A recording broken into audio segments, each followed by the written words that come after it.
బిస్మిల్లాహిర్రహ్మానిర్రహీం. One TV ప్రేక్షకులకు, మన Telugu TV ప్రేక్షకులకు రంజాన్ శుభాకాంక్షలు తెలియజేస్తున్నాను. అనంత కరుణామయుడు, అపార కృపాశీలుడైన అల్లాహ్ పేరుతో ప్రారంభిస్తున్నాను. సోదరి సోదరీమణులారా, అస్సలాము అలైకుం వరహమతుల్లాహి వబర్కాతుహు. నా పేరు కరీమున్, ఇస్లామిక్ హింద్ జమాత్ నుంచి వచ్చిన కార్యకర్తను, రుకున్ని. అస్సలాము అలైకుం వరహమతుల్లాహి వబర్కాతుహు. దీని అర్థం దైవం మీపై శాంతి శుభాలు కురిపించుగాక అని అర్థం. సోదరి సోదరిమణులారా, రమజాను లేదా రమదాన్ అనేది ప్రపంచవ్యాప్తంగా ముస్లింలు జరుపుకునే ఒక పండుగ. ఇస్లామీయ క్యాలెండర్లోని 9వ నెల పేరు పండుగ పర్వదినం అంటే శుభవేళ అని అర్థము. ఉస్తావ శుభవేళ అని కూడా అర్థం. ముస్లింలు అత్యంత పవిత్రంగా ఈ పండుగను ప్రతి సంవత్సరం జరుపుకుంటారు. ముస్లిం చంద్రమాన క్యాలెండర్లను అనుసరిస్తారు. చంద్రమానాన్ని అనుసరించే 9వ నెల రంజాను జరుపుకుంటారు. దీనిని అత్యంత పవిత్రంగా భావిస్తారు. క్రమశిక్షణ దృక్పథంతో ధార్మిక చింతన యొక్క కలయికే రంజాన్ మాసము. సోదరి సోదరులారా, ఖురాన్ ప్రకారము రమజాన్ నెలలో ఆచరించవలసిన వ్రతం ఉపవాస వ్రతము. పారసీ భాషలో రోజా అని అంటారు. అరబ్బీ భాషలో సౌమ్ అని అంటారు. ఈ ఉపవాస విధులు ఆచరించడానికి దివ్య ఖురాన్లో ఈ విధంగా ఉంటుంది. ఓ విశ్వాసులారా, గత దైవ ప్రవక్తలు అనుసరించే వారిని ఎలా ఉపవాస దీక్షలు నిర్ణయించబడ్డాయో అలాగే మీలో భయభక్తులు కలిగి ఉండటానికి ఉపవాసాలను విధిగా నిర్ణయించడం జరిగింది అని ఖురాన్ గ్రంథంలో ఉంది. రమజాన్ నెల ప్రారంభమైన నాటి నుండి రమజాను ముగిసే వరకు ముస్లింలు పగలు నిష్ఠతో రోజా ఉపవాసాలను పాటిస్తారు. ఆహార పానీయాలను మానుకోవడం అంతేకాదు, రోజా కాదు, సంపూర్ణ నియమనిష్టలతో కూడుకున్న జీవన విధానం ఇది. నా ప్రియమైన సోదర సోదరీమణులారా, తెల్లవారక ముందే భోజనం చేసి దీనిని సెహరీ అంటారు. సాయంకాలము సూర్యాస్తమయములో దీక్షను విరమిస్తారు. దీనిని ఇఫ్తార్ అని అంటారు. సెహరీ నుండి ఇఫ్తార్ వరకు కఠినంగా ఆహార పానీయాలు ఏమీ స్వీకరించకూడదు. దాదాపు 13-14 గంటల వరకు ఉపవాస దీక్షలో పాటిస్తారు. ఉపవాస దీక్షను పాటించేవారు అబద్ధాలు ఆడకూడదు, పరనిందలు పలకకూడదు, శారీరక మానసిక దురలవాట్ల నుంచి దూరంగా ఉండాలి. నిగ్రహంతో ఉంటూ దైవచింతనలో గడుపుకుంటూ ఉండాలి. తహ్వాతో ఉపవాస దీక్షను అవలంబించాలి. తహ్వా అంటే దైవభీతి. దైవభీతితో ఉపవాస దీక్షను అవలంబించాలి ప్రతి ఒక్కరూ. రంజాన్ నెలలో 30 రోజులు ఉపవాసం అనేది వయోవృద్ధులకు, స్త్రీలకు, పురుషులకు ఇది విధిగా విధించబడినది. కాబట్టి ప్రతి ఒక్క స్త్రీ పురుషులు ఈ ఉపవాసాలను తప్పకుండా ఉండి తీరాలి. అందుకోసము ఈ ఉపవాస దీక్ష చిన్నపిల్లలకు, వృద్ధులకు, రోగగ్రస్తులకు, ప్రయాణాలలో ఉన్న వారికి నిషిద్ధమైనది. వీరికి తరువాత వేళల్లో, రంజాన్ తర్వాత వేళల్లో ఉండడానికి అవకాశం ఇచ్చారు ఖురాన్లో దేవుడు. ప్రతి ఒక్కరికి ఈ రోజాలు తప్పనిసరి కాదు. రోగగ్రస్తులు, బాలింతలు, చిన్నపిల్లలు ఉండవలసిన అవసరం లేదు. రంజాన్ అయిన తర్వాత నెలలో కూడా దీనిని ఉండవచ్చు. దేవుడు మీకు సౌలభ్యం చేయాలనుకునేవాడే కానీ మిమ్మల్ని ఇబ్బంది పాలు చేయడము దైవానికి ఇష్టం ఉండదు. సోదరి సోదరిమణులారా, రంజాన్ అంటే కేవలం ఉపవాస దీక్ష అని మాత్రమే కాదు. మనిషిలోని ద్వేషము, అధర్మము, అసమానతలు రూపుమాపడము అని కూడా అర్థం. ఈ మాసంలో పేదవారికి ఒక పూట ఆహారం పెడితే అల్లా అనేక రెట్లు పుణ్యం ఫలాన్ని ఇస్తాడని ఖురాన్లో ఉపదేశించడం జరిగింది. సోదర సోదరీమణులారా, రంజాన్ నెలలో పసిపిల్లల దగ్గరి నుండి పెద్దవారి వరకు వారి హృదయాలు పవిత్ర భావంతో నిండిపోతాయి. మానవాళికి ముక్తి మార్గం చూపించేందుకు దైవం పంపిన పరమ పవిత్రమైన ఖురాన్ గ్రంథం అవతరించిన మాసమిది. అందుకే ఈ మాసాన్ని అత్యంత ప్రాధాన్యత ఉంది. ప్రియమైన సోదర సోదరిమణులారా, ప్రతి ఏడు శుభమాస కారుణ్యము మన్నింపు సందేశాన్ని తీసుకొని వరాల వసంత రూపంలో విశ్వాసుల దగ్గరికి వస్తుంది. విశ్వాసులు అంటే ఎవరు అని మీకు రావచ్చు. రంజాన్ నెలకు స్వాగతం చెప్పి ఎంతో భయభక్తులతో ఈ రంజాన్ మాసంలో రోజాలు ఉంటూ తఖ్వాతో తమ పాపాలను మన్నించుకోవాలని దేవుని ఎదుట అనుక్షణము నమాజులను స్థాపిస్తూ, దువాలు చేస్తూ, నఫీల్ నమాజులను ఆచరిస్తూ, తహజుబ్ నమాజులను చదువుతూ, వాజిబిత్తర్ నమాజులను ఈ నెలలో ప్రత్యేకంగా విధించబడింది. ఇలాంటి వాజిబిత్తర్ నమాజులు కూడా కంటిన్యూ చేస్తూ, తర్వాత విశ్వాసులైన ఈ మనుషుల్లోని దైవభక్తి అనేది చాలా ప్రగాఢంగా ఉంటుంది. కాబట్టి వీళ్ళు అనుక్షణము దేవుని ఎదుట ఏడుస్తూ తమ బాధలను చెప్పుకుంటూ పాపాలను మన్నించాలని పదే పదే కోరుకుంటూ నమాజులను ఆచరిస్తూ ఉంటారు. ఈ నెలలో ఇంకొక ప్రత్యేకమైన 10 రోజులు, చివరి రోజులు ఉన్నాయి రంజాన్లో. ఈ చివరి రంజాను బేసి రోజులు అంటారు. 21 నుంచి 30వ తేదీ వరకు మధ్యలో ఉండే ఈ బేసి రోజుల్లో మొహమ్మద్ ప్రవక్త సల్లల్లాహు అలైహి వసల్లం ఆయిషా రజియల్లాహు అన్హుతో చెప్పడం జరిగింది, ఉల్లేఖించడం జరిగింది. ఏమనంటే, చూడండి మీరు ఈ 10 రోజులు చాలా భయభక్తులతో ఈ దువాను పాటించండి. అల్లాహుమ్మ ఇన్నక అఫ్వున్ తుహిబ్బుల్ అఫ్వ ఫాఫు అన్ని. అంటే, ఓ దైవమా, నువ్వు చాలా మన్నించేవాడవు, కరుణించేవాడవు, నా పాపాలను కూడా మన్నించి వేస్తావని నేను నీ దగ్గర ప్రాధేయపడుతున్నానని చెప్పడం ఇది దువా యొక్క అర్థము. ఇలా ఈ దువాను చదవడం వల్ల వాళ్ళ పాపాలన్నీ క్షణక్షణం మన్నించడం జరుగుతుంది. అంతేకాదు, ఈ 10 రోజుల్లో లైలతుల్ ఖద్ర్ రాత్రి ఒకటి వస్తుంది. ఈ లైలతుల్ ఖద్ర్ రాత్రి కోసము ప్రతి ఒక్కరూ జాగరణం చేయడం జరుగుతుంది. ఈ లైలతుల్ ఖద్ర్ రాత్రి ప్రత్యేక రాత్రి, అది 10 నెలల కన్నా ఎక్కువ ఇంపార్టెంట్ అయిన రోజు అనమాట. ఆ రోజు కోసము అందరూ వేచి ఉంటారు. ఆ రాత్రి ఒక్కటి దొరికిందంటే చాలు, మనుషులందరూ 10 నెలలు చేసే పుణ్యమంతా ఆ ఒక్క రోజులోనే దొరుకుతుందన్న భావంతో, సంతోషంతో చేస్తూ ఉంటారు. ఈ రంజాన్ యొక్క ప్రత్యేక విధుల్లో ఇది ఒక విధి. ఈ రోజే ఈ నెలలోనే ఖురాన్, ఈ చివరి మాసంలోనే ఖురాన్ కూడా నాజిల్ కావడం జరిగింది. అంటే ఖురాన్ ఆకాశం నుంచి దిగడం జరిగింది ప్రవక్త ముహమ్మద్ సల్లల్లాహు అలైహి వసల్లం పైన. ఈ ఖురాన్ కేవలము అతని కోసమే కాదు, ప్రపంచంలోని మానవాళి కోసం, అందరి కోసము దిగిన ప్రత్యేకమైన ఖురాన్ అన్నమాట. ఈ ఖురాన్ ద్వారా మనము మానవాళికి చెప్పవలసిన సందేశం ఏమిటంటే, ప్రతి మానవుని కోసము దిగిన ఈ ఖురాన్లోని వాక్యాల ద్వారా, మహమ్మద్ ప్రవక్త చెప్పే విధానం ద్వారా మనం ఆచరిస్తూ ఉంటే మనకు చివరికి పుణ్యఫలం లభిస్తుంది, లభిస్తుంది. లేదంటే దాని ప్రకారం ఆచరించకపోతే మనము నరకప్రాప్తం అవుతామని దీంట్లో కొన్ని అర్థాలు ఉన్నాయి. కాబట్టి మనము ఖురాన్ ప్రకారము జీవితాన్ని గడుపుతూ ఉంటే మనకు ప్రళయకాలం నాడు ఈ ఖురాన్ దైవంతో మన వైపు పోట్లాడి స్వర్గాన్ని ప్రాప్తింపజేయడానికి ప్రత్యేక కారణం అవుతుంది.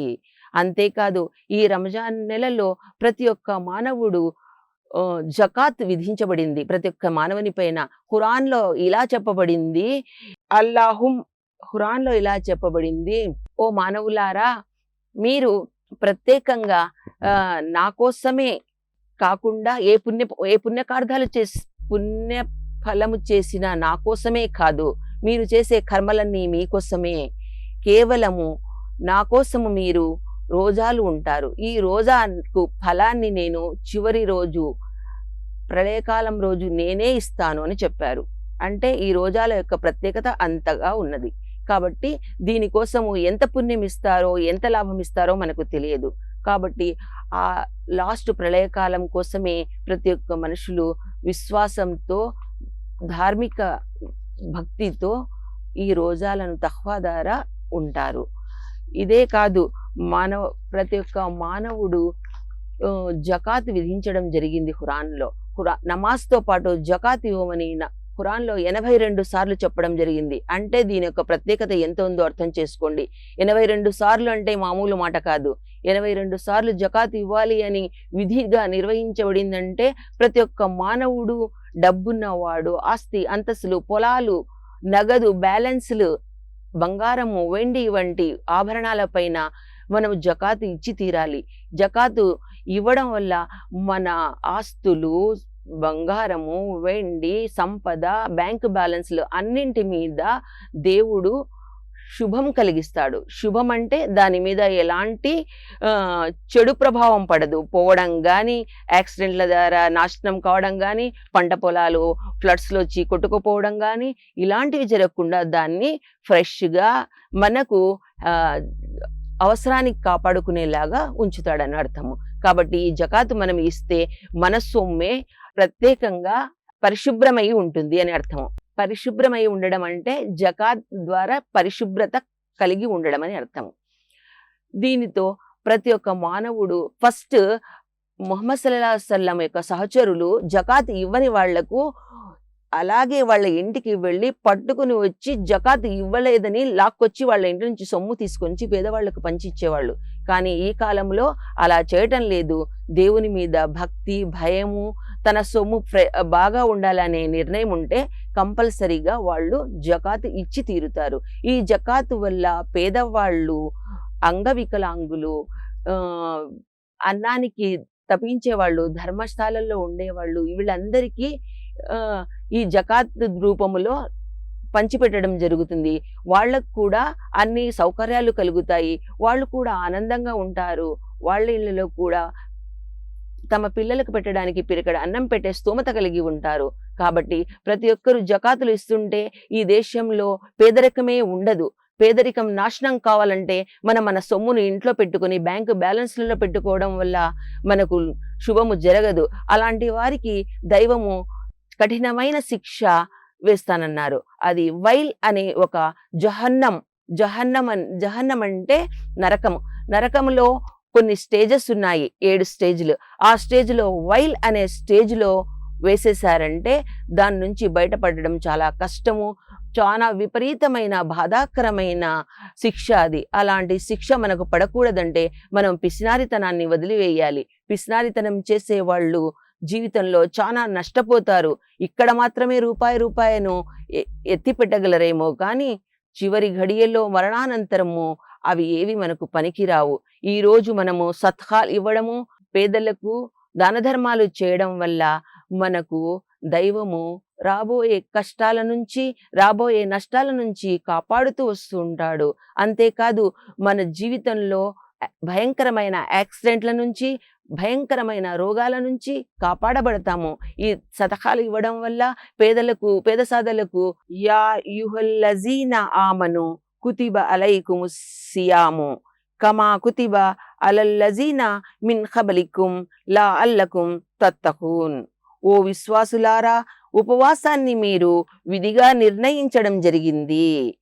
మీ పూర్వీకులకు విధించబడినట్లు దీనివల్ల మీరు దైవభీతి పరులుగా మారే అవకాశం ఉంది. మనలో దైవభీతి వస్తే తప్పకుండా నమాజును ఆచరిస్తాము. తప్పులు మన్నించుకోవడానికి దేవుని ముందు ప్రాధేయపడతాము. జకాత్ అంటే పరిశుద్ధత, శుభము అని అర్థము. పరిశుద్ధత అంటే ఇంతకు ముందే చెప్పాను సోదరుమణులారా, మన సొమ్ము, మన బ్యాంక్ బ్యాలెన్స్లు, మన ఆస్తులు అన్నీ శుభంగా ఉండాలి, నష్టపోకుండా ఉండాలి అంటే జకాతు తీసి ఇవ్వడం కంపల్సరీ. అలా ఇస్తేనే మన సొమ్ము ఎలాంటి నష్టాలకు గురి కాదు. మన ఫ్యాక్టరీస్ అయినా, మన పరిశ్రమలైనా, ఎలాంటి దాని మీద అయినా కానీ ఈ జకాతు ఇవ్వడం వల్ల వాటికి ఎలాంటి నష్టాలు కలగవు, ఇంకా అభివృద్ధి కలుగుతుంది. దానిలో చాలామంది ఇంత జకాత్ ఇస్తే నా సొమ్ములో నుంచి చాలా వరకు తరిగిపోతుందేమో అని బాధపడతారు. కానీ దేవుడు ఖురాన్లో అలా చెప్పలేదు. దాని మీద జకాతు ఇవ్వడంతో ఇంకా మీ ఆస్తులపైన, పరిశ్రమలపైన అభివృద్ధి కలుగుతుంది అని చెప్పడం జరిగింది. ఖురాన్లో చెప్పిన మాటలు ఎప్పటికీ తప్పు కావు. దేవుడు చెప్పిన మాట మీద నిలబడే ఒక ప్రత్యేకమైన దైవమైన ఆయన మాటల్లో అబద్ధాలు ఉండవు. కాబట్టి ప్రతి ఒక్కరూ జకాతు ఇచ్చి తీరితే మీకే శుభం కలుగుతుంది. అంతేకాదు ఫిత్రా అని కూడా సదహతుల్ ఫిత్రా అని కూడా మన మీద విధించబడింది. ఈ రంజాన్ నెలలో ప్రతి ఒక్కరూ బానిసలు, మనుష్యులు, పేదవాళ్ళు, ముసలి వాళ్ళు, చిన్నారులు, ఇప్పుడు పుట్టిన ఈ ఈ పండుగ రోజు పుట్టిన ఒక గంట ముందు పుట్టిన బాబు పైన కూడా ఫిత్రా ఇవ్వడము కంపల్సరీ. ఎందుకంటే ఈ ఫిత్రా పేదవాడిని, నేను బానిసని, నేను అడుక్కునేవాడిని, నేను కూడా ఇవ్వాలా అని మీకు డౌట్ రావచ్చు. కానీ ప్రతి ఒక్క మనిషి ఫిత్రా ఇవ్వాలి. ఈ ఫిత్రా ముహమ్మద్ సల్లల్లాహు అలైహి వసల్లం కాలంలో అతను ధాన్యం రూపంలో ఇచ్చేవారు. ధాన్య రూపంలో ఎందుకు ఇచ్చేవారంటే పేదవారు, తినడానికి తిండి లేని వారు కూడా అవి పెట్టుకొని తమ జరిగే కాలాల్లో తినడానికి వస్తుందని, వాడుకోవడానికి వస్తుందని ఇచ్చేవారు. అందుకని మనం కూడా ఫిత్రాను ధాన్య రూపంలో ఇవ్వడమే మంచిది. మనం బియ్యము, గోధుమలు, జొన్నలు వంటివి ఆహార పదార్థాలు ఎక్కువగా తీసుకుంటుంటాము. కాబట్టి అలాంటి వస్తువులే ఫిత్రా రూపంలో ఇవ్వాలి. ఒక మనిషికి 2 కిలోల 600 గ్రాముల చొప్పున ఫిత్రా ఇవ్వడం కంపల్సరీగా నిర్ణయించడం అయినది. లేని పరిస్థితిలో కొంతమంది అగస్త్యాపరులు మాకు ధాన్యం వద్దు, మాకు డబ్బుతో చాలా అవసరం ఉంది, మేము హాస్పిటల్స్‌కి వెళ్ళాలి, ఏవేవో కొన్ని పరేషాన్లు ఉంటాయి వాళ్లకు. అలాంటి వాళ్ళు డబ్బు రూపంలో కూడా వాళ్లకు రిక్వెస్ట్ చేసుకొని తీసుకోవచ్చు. ఇది ఫిత్రా మాత్రం కంపల్సరీ మనుషులు ఇచ్చి తీరాలి. ఈ ఈ ఇలాంటి ఎన్నెన్నో మంచి పనులు చేయడం వల్ల రంజాన్ నెలలో పేదలు, సాదలు, అగత్యాపరులు అందరూ మనకు ఎంతగానో దగ్గరవుతారు. మన బంధువులు కూడా భర్తలు లేని వాళ్ళు, విడోస్, అనాథలు చాలామంది పేదవాళ్ళు ఉంటారు. మనకు తెలియకుండానే కష్టాల్లో ఉంటారు. అలాంటి వారికి మనం జకాతులు ఇవ్వడం వల్ల వాళ్ళ ఆర్థిక పరిస్థితి మెరుగుపడుతుంది. దానితో ఆ మనుషుల్లో మన మీద ప్రేమాభిమానాలు పెరుగుతాయి. బంధుత్వం ఎక్కువగా అభివృద్ధి జరుగుతుంది. స్నేహభావం కలుగుతుంది. సోదర భావం పెరుగుతుంది దీనివల్ల. అంతేకాదు ముస్లిమ్స్‌కే ఇవ్వాలి అని లేదు జకాతు. ఏ జాతి వాళ్ళైనా, మన పక్కన ఇంటి వాళ్ళైనా, ఎదురింటి వాళ్ళైనా అన్ని కులాలు, మతాలకు అతీతంగా ఎవరు అగత్యాపరులున్నారో, ఎవరు కష్టాల్లో ఉన్నారో వాళ్ళందరికీ కూడా జకాతులు ఇవ్వవచ్చు. జకాత్ అనేది కేవలం ముస్లిమ్స్‌కు మాత్రమే, బంధువులకు మాత్రమే అని కాదు. కాబట్టి దీనివల్ల మనలో ప్రేమాభిమానాలు పెరుగుతాయి, సోదరభావం కలుగుతుంది, సమాజ అభివృద్ధికి ఎంతగానో మనము తోడ్పడిన వాళ్ళమవుతాము. మన ఇరుగు పొరుగు వాళ్ళల్లో మంచి అభిప్రాయాలు, ఒకరిలో ఒకరికి విరుద్ధ భావాలు లేకుండా స్నేహభావాలు కలిగి ఉంటాము.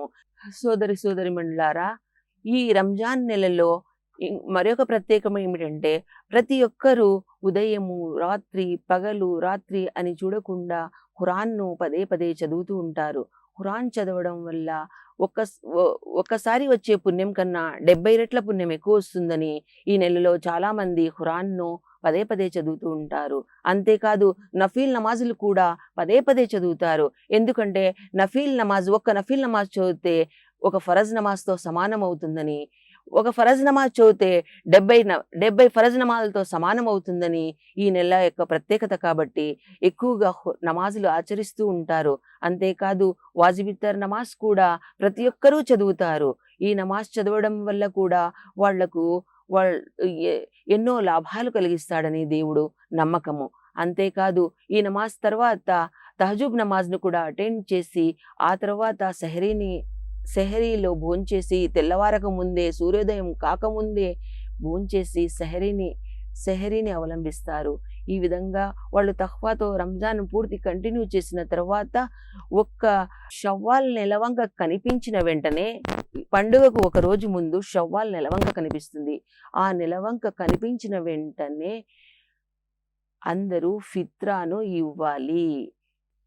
ఇందాకే చెప్పాను మీకు, ఫిత్రా చిన్న, పెద్ద, ముసలి, పేదవాళ్ళు, ధనికులు అనే తేడా లేకుండా ప్రతి ఒక్కరూ ఈ ఫిత్రాను ఇచ్చి తీరాలి. ఈ ఫిత్రా నెలవంక కనిపించిన సమయం నుంచి ఉదయము ఈద్గా నమాజ్కు వెళ్లే ముందు వరకే ఇచ్చి వెయ్యాలి. ఈద్గా నమాజ్కు, పండుగ నమాజ్కు వెళ్ళి వచ్చిన తర్వాత ఇస్తే అది ఫిత్రా కాదు, అది దాన ధర్మం కింద వస్తుంది. కాబట్టి అందరూ గుర్తుంచుకొని చంద్రవంక చూసిన వెంటనే ఫిత్రాను ఇవ్వడానికి ప్రయత్నించండి. ఇది నేను చెప్పే మాటలు కాదు. ముహమ్మద్ సల్లల్లాహు అలైహి వసల్లం ఖురాన్ ద్వారా మనకు తెలిపిన వాక్యాలు. కాబట్టి మీరందరూ దీన్ని తప్పకుండా ఆచరించాలి. ఈద్‌గా నమాజ్‌కు వెళ్ళి అక్కడ అందరితో సమానంగా కలిసి భుజాలకు భుజాలు కలిపి నమాజ్ చదివి ప్రేమానురాగాలతో ఒకరినొకరు హత్తుకొని, ఆహ్వానించుకొని తమ ప్రేమాభిమానాలను తెలుపుకుంటారు. తమ తమ భేదాలు లేకుండా అందరితో కలిసి ఎంతగానో ఆనందంగా ఉంటారు ఈ రంజాన్ నెలలో.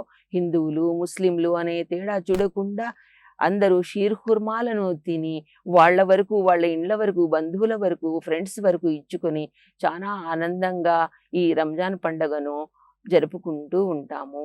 ఈ రంజాన్ పండుగలో ప్రతి ఒక్కరూ పేదవాళ్ళు అనేవాళ్ళు ఉండరు. అందరూ తమ జకాతుల ద్వారా తిండికి కష్టపడకుండా హ్యాపీగా గడుపుకుంటారు. చాలా ఆనందంతో జరుపుకుంటారు. దీనివల్ల సమాజంలో ఎలాంటి చెడు ప్రభావం కూడా ఉండదు. అందరూ సోదర భావంతోనే ఉండి, ప్రేమాభిమానాలతో ఉండి, ద్వేషానురాగాలకు దూరమయ్యి ఎంతగానో సమాజానికి అభివృద్ధి చెందడానికి పాటుపడతారు. ఈ రంజాన్ నెలలో చేసే ప్రతి ఒక్క కార్యము, ప్రతి ఒక్క నమాజు, ప్రతి ఒక్క దైవ చింతన, భయము, భక్తులు అన్నీ కూడా ఈ ఒక్క నెలకు మాత్రమే పరిమితం కాదు. ఇవి ఈ ఒక్క నెల మనకు ట్రైనింగ్ లాంటిది.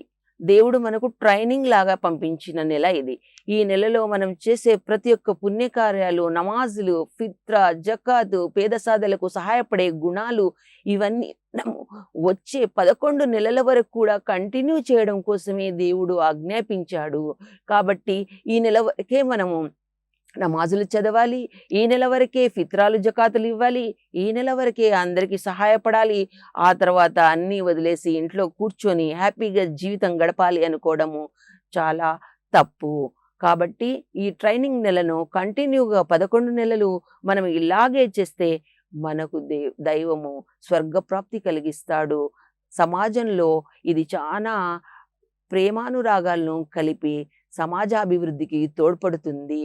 కాబట్టి మనము ఎప్పటికీ ఈ రంజాన్ నెలలో పాటించిన విధుల ప్రకారమే జీవితాన్ని గడపాలని, అలాగే ఉండాలని ఆశిస్తూ అస్సలాము అలైకుం వరహమతుల్లాహి వబరకాతుహు. సదఖల్లాహుల్ అజీమ్.